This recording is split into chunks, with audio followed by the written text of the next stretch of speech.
There is an indefinable, mysterious power that pervades everything. That power that can make a way out of no way. Today,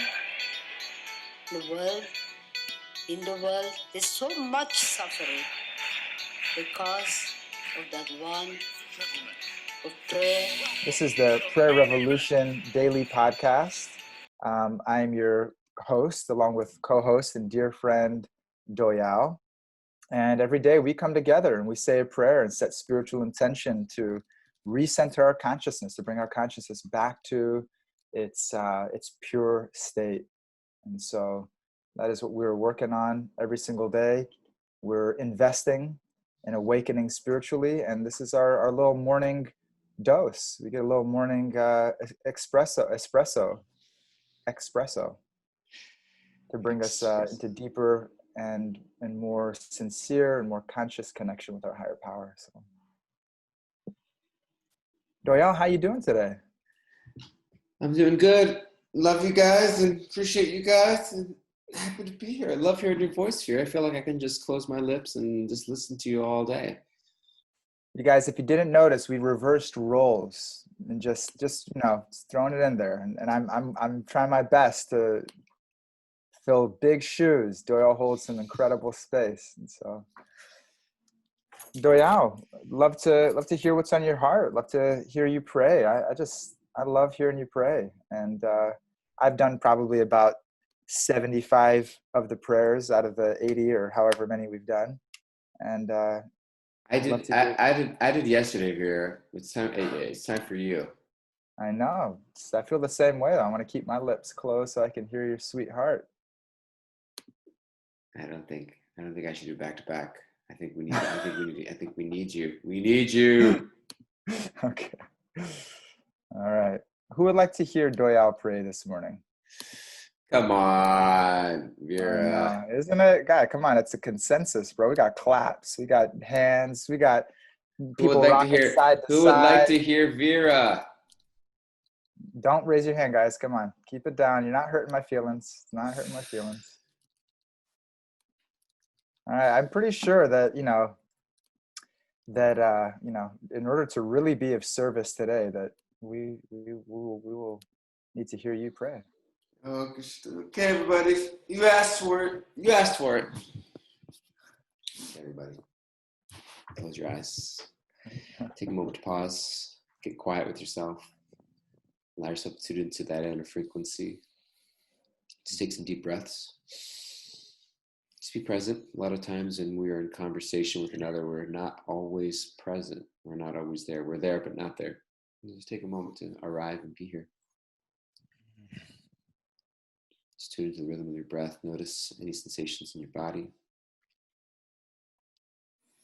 And just listen to the sounds and the frequencies around you. And open your heart, your mind for receptivity to receive, and also for vulnerability to share.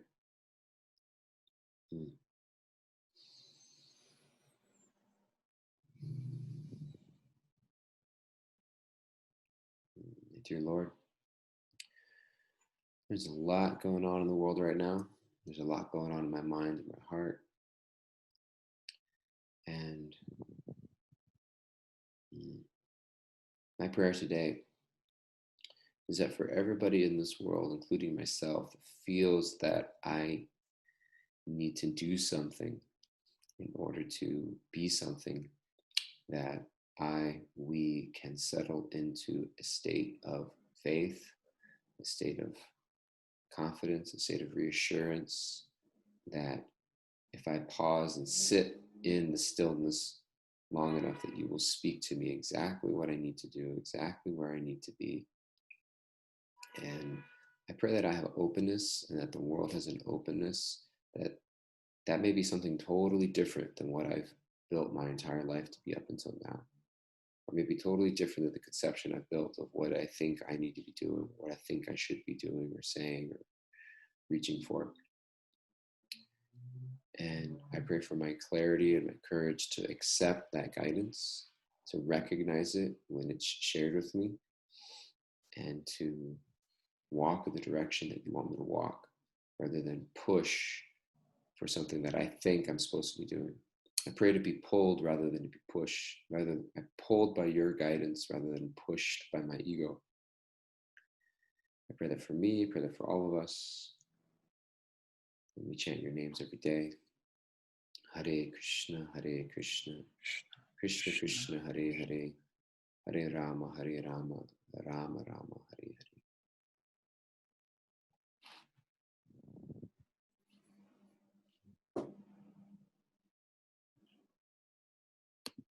Thank you, friend. What's on your mind and on your heart today, Doyal? It's on my mind, my heart today. My heart is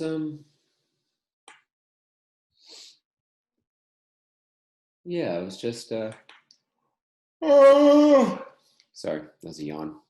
My mind and my heart was I was thinking about what are the non-negotiables in my life, and how I've let those sort of I've compromised a little bit on the non-negotiables in my life, in terms of what are the things that I want to establish and have that are the foundations of my well-being, my mental, emotional, and spiritual health. And then it's easy to just kind of let those all slip and just respond to whatever comes up in life. And just kind of looking at why that is, and wanting to get back to a place where I think it's a faith that, you know, if I don't have to respond to every single thing that comes up in my life in order to be fulfilled. Yeah, it's a faith that if I just do these things that maybe not everybody sees, that I'll still feel wholeness and fulfillment. So it's just kind of questioning what are those non-negotiables in my life that I want to set in place. And it's kind of like those big rocks, put the big rocks in first, before all the other little pebbles and sand and everything fills up my cup. This is a little bit of what's on my heart.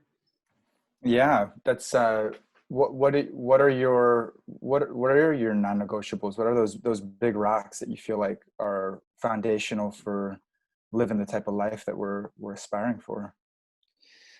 Big rocks for me really are my personal japa and meditation practice, my mantra, meditation, japa of chanting each day. My personal reading and study, I feel like that's a big one. Personal reading and study, that I when I'm doing that regularly and giving time for that, I feel that connection. And when I'm not, it just kind of feels, just running on fumes. So I you know, it's sometimes I'll get to it, sometimes I won't, but I know that that's something that is nourishing for me. So just personal time for reading and study. Yeah, even simple things, just like meals and eating and nourishing myself. You know, it's easy to just be on the go and to skip those things. I would say that those are some big main ones.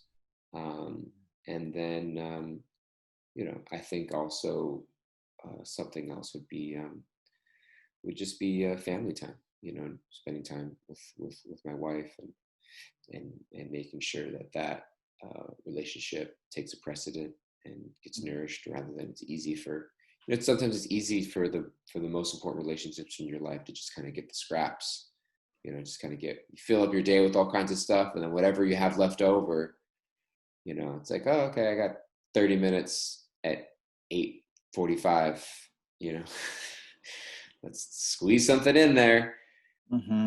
As opposed to, you know, prior, because you take it for granted. Because it's going to be there tomorrow, it's going to be there next day, and you know. So I would say those are a few things. Definitely. I mean, I can, as I think about it, I go on and on and on, and the list gets longer and longer, and all of a sudden, none of it is non-negotiable anymore. It's just a list of 100 things, and I'm trying to squeeze it all in there. Yeah, definitely. What would you say? Yeah, because I'm hearing you. It's like, you know, it's not that the other things aren't important, right? It's not like the sand and the pebbles, that they're not important. That those could actually be really important things too in life. But just kind of like what you're placing first, you Yeah. know, like the Yeah. order in which you're prioritizing, you know, the different elements of your life. Yeah. Exactly. And that if you, you know, if you don't give yourself personal time for reading, or you don't give yourself, you know, you don't schedule intentional time with your wife, or you know, meal time to have those healthy meals, then the pebbles in the sand just kind of come in, and you know, and then you know, then that you can't put those boulders in there's no room for those boulders if those other things come flooding in first. And so Yeah. hmm Totally. Exactly. yeah. Yeah. Do you feel like it's something that you're ready to kind of like, yeah, because I know it's like, okay, like those insights, they're powerful. And I believe we all have insights in our life. We all, you know, something that in my coaching training, you know, that's emphasized in Bhakti philosophy is that, you know, in one way we say it like this, is that you're the expert in your life. And why is that? Why are you the expert in your life? Because you're experiencing it, right? It's like no one else is experiencing your life. And you have a connection with God within your heart. Every person has that connection with God within their heart. And of course, there are teachers, guides, friends that help to reestablish that connection within our heart that leads to greater insights and transformation in our life. But that, you know, kind of like taking that responsibility that actually God is going to reveal the insights that are needed for me to continue transforming my life. You know, that's available to each and every one of us. That may take guidance. It may take a friend. It may take somebody to help us to hear that voice a little more clearly, and to hear that voice more steadily, and to then, you know, make an actual adjustment. And so, okay, so then we're the experts in our life. Okay, I'm getting some insights in my life. Then the most challenging thing that I've seen in coaching people, and you know, being in the community and in my own life, is having those insights and the clarity that comes from them, and putting them into action. You know, them actually becoming, like you were saying, like, wow, you know, giving yourself that reading time, giving yourself that family time. We can all relate to that in different ways. Giving ourselves time for what's truly most important in our life. And we have the insight, right? Every single one of us, you know, like maybe the mind's really busy, maybe it can get really scattered. For sure, that happens in our life, and it's hard to, we don't maybe have that insight, or we don't have that clarity. But we've come to that clarity so many times in our life. We've come to those moments where we're like, oh my God, if I just did this thing, you know, God, when I do this thing, I just feel so connected to God, and I feel so connected to nature and to my family. And it's just, wow, like a simple thing. And it just makes sense, you know, to do it, actually, to make it a habit, you know, that's what I've seen to be one of the most challenging things. Yeah, definitely. So yeah. And so then that's kind of just like the question I pose back is like, what do you do when you have those insights and you're noticing, okay, like, it's like, okay, you've deliberated it for some time. What do you do to kind of take it to the next step where you're actually experiencing it? It's actually, you are making it a part of your life. Yeah. That's my question. Is question me? Yeah. Well, that's my prayer. I pray. Please, God, help me. Please, God, do the work for me. Yeah. Yeah. What I think that it's an interesting question. I think that a lot of it has to do with I think some of it has to do with concepts that exist in the mind that have developed over time. That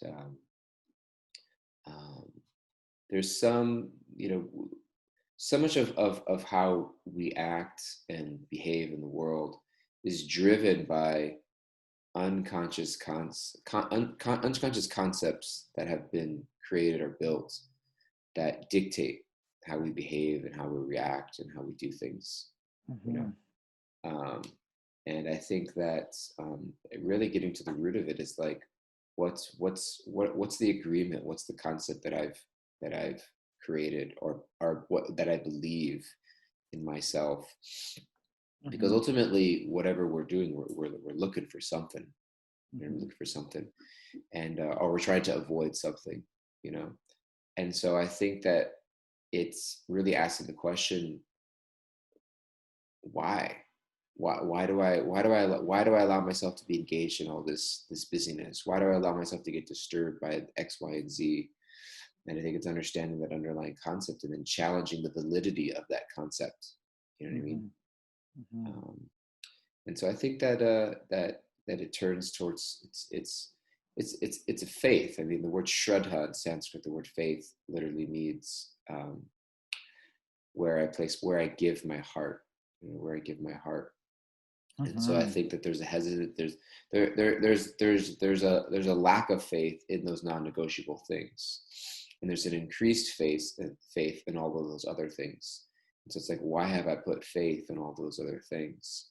There's a belief system there, and I think it's challenging and restructuring that underlying belief system that I've created that's caused me to put faith in all these other things. Yeah, it's beautiful. What I'm hearing you, just say, really bring awareness to the way that we're living right now. Really bring an awareness to that. Really, and to question it, like to go into our life not as just something that is unchangeable and that there was no choice in, that we somehow or other just arrived where we are and we're stuck. But actually, like, no, like, let me bring awareness back to this and let me recognize actually there's free will and there's choice, that I'm choosing my thinking, I'm choosing my actions, I'm choosing my habits. And that it really starts with that awareness and those assumptions and why we're living the way that we're living. There's an answer to that, right? There's an answer to that question. And somehow we think in one way or the other, we think that either it's the only way or that it's the way, either like we're in, tamasic consciousness and we're stuck and it's the only way, right? We're stuck. And unless the world changes outside of me, I'm just stuck. This is just who I am. Right. And then, okay, then take it up a notch, from there, is that this is the only way. Like, this is it, okay, that I've been doing it the way I'm doing it, and I'm going to keep doing it the way I'm doing it. And that's all I know, so to be able to move past those and to be able to just question, why am I living the life that I'm living? Like, man, like, why do I not do the things that actually I believe will bring me the greatest internal, satisfaction, fulfillment, connection with God? Why am I not doing, why am I avoiding those things? Or why am I doing the things that I'm doing habitually? Because I think it's going to bring some pleasure, or it's going to help me to avoid some pain, ultimately kind of boiling it down to those. And that's go for it, DJ. You're going to share something. Well, I spoke with a friend of ours, Jai Jagannath, yesterday, which some of us I know, looking at Pat. I know she tunes into his classes. And I was talking with him about it, and we were talking about this very thing. We were talking about it, and I was just recognizing also just like the power of association and the encouragement I got from just spending time with him, because we were talking about the same thing. And I think that also I think association is a huge part of it. Creating that group accountability, that people that are experience the same thing that you're experiencing and aspiring for the same goals that you're aspiring for, creates kind of this like collective push, this collective drive. Otherwise, I mean, we don't realize it, or maybe we don't do it consciously, but when we're scrolling through social media, when we're watching TV, when we're watching movies, when we're listening to music, like, we're associating with all those people. When you watch a movie, you're associating with them. Like you know what I mean? Like, I watched The Tiger King when it first came out. It was like this big sensation, and it's just like 5, 6, 7, 8 part, like, crazy story about these. There's like tigers in America in zoos that people are keeping. It's like, it's nuts. And you watch the first 1 or 2 episodes and you're like, this is crazy. And then you start watching it. And by the end of it, my wife and I watched it. we just felt so like, we felt like dirty. We felt like, ew. Like we Mhm. just spent all this time hanging out with these people. Mhm. You know what I mean? And it was just like, we didn't realize it. It's not just entertainment. It's like you're literally associating and taking the association of the people that you're watching. And we're just like, it's like, yeah, I just felt like I just spent, however many hours with these people and I get rubbed off on me. I need to go, I need to go, I don't know what I need to go do, but I need to go wash that off. Your And so internal scrubbing. the internal scrubbing, yeah, it just felt that way. It just felt that way.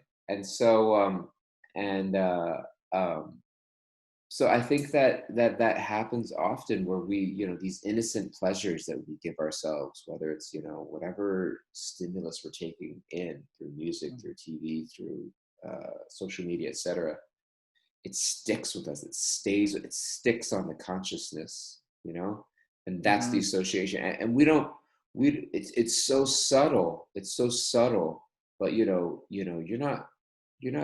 watching people who have also bought into that same belief system of running around and trying to chase things that aren't really going to make you happy and staying busy, et cetera, et cetera, et cetera. Mhm. And so there's no God consciousness there, you Mhm. know. Mhm. There's no God consciousness there, and so you're not getting, you're taking in messages. Mhm. We understand this with children. You know what I mean?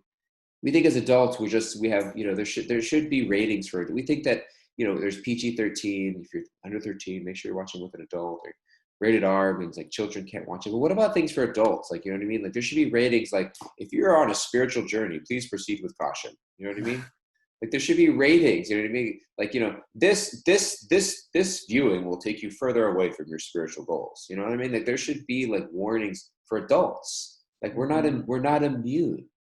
As adults, we just think, it's kind of like, uh, you know, that we can eat what, as kids, we regulate kids' diet. Like, don't eat cookies before dinner to ruin your appetite. As adults, I can eat a cookie whenever I want. You know what I mean? It doesn't Mhm. matter. And so I think that the idea of being adults, we just think that, oh, once we pass 18 or once we pass 21, it's like, there's no more rules. There's just no Mhm. rules. I could eat whatever I want when I want. I could watch whatever I want. You know what I mean? And so without recognizing, like, no, the same rules still apply. The Mhm. same rules still apply. And I Mhm. need to be very careful about what my consciousness consumes and really who I'm associating with, because we're Mhm. always associating with somebody. And so my little conversation with Judge Agnew yesterday reminded me of like, wow, like just in a simple 45-minute conversation, like I felt more inspired and encouraged to kind of get back on that game. And when I'm spending the rest of my day associating with so many other things through media, it makes an effect too. So just being careful who I associate with, I think, is a big, big, big part of it. Big part of reforming, taking those insights into action, reforming those habits, starting with the foundation of those healthy reminders by who we're associating with, and that encouragement, and that the ability to even open up about it, right? It's like you share so much vulnerability with us, which I feel like it's like a real virtue, real courageous quality that you carry. And that when we do it, in the right sangha, when we do it with the right people, it just kind of shines the light on whatever situation we may be struggling with. It brings Krishna into that struggle so that we're able to have more strength, to have more courage to address it, to have more clarity around it. And so really, I couldn't agree more. I found it with counseling or receiving coaching or receiving guidance from mentors, that it is, yeah, right, to actually reveal our mind and our heart to somebody in confidence, to reveal our mind and heart in a sacred space, that, Mm, that it is a process of letting God into our heart, letting God into our consciousness, and being able to, then it's like, now it's like Arjuna on the chariot in the battlefield, right? Now it's like, mhm, now I am riding with Krishna into this experience. mm, I'm riding with all the faculties, all of the intelligence, all of the strength of the entire universe, that I'm connecting to that, and I'm going into that situation with that connection. And that's just by inviting a devotee, inviting a lover of God or somebody who's, you know, deeply sincere on their spiritual path, inviting them into the dialogue, right? Into our heart. Yeah. And so that's why we're inviting you into our life here. That's why we're here every single day, and we want to invite you more and more.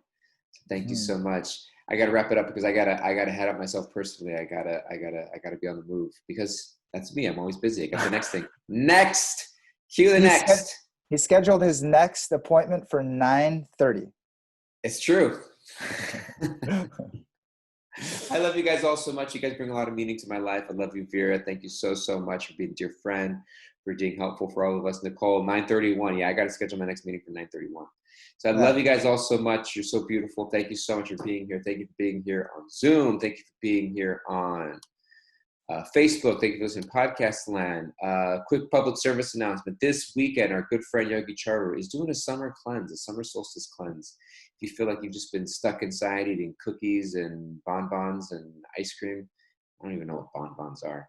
But if you feel you've just been inside, you got to cleanse it out.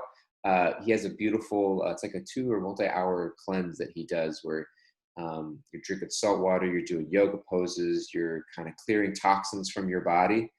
And he's going to guide you through it. And you do it all from the sanctity and privacy of your own home. So check it out at bhakticenter.org/online. He's a real yogi. Cleanse the body so that you can focus your mind, so that you can ultimately connect with the heart. So check it out this weekend if you're interested. If not, just go to bhakticenter.org .org/online anyways, just to check out all the cool stuff we've got going on. We'd love to keep you guys connected and nourished. All right, that's my story. I'm sticking to it. Love you guys. And sold. See you next time. Thank you, everybody, so much.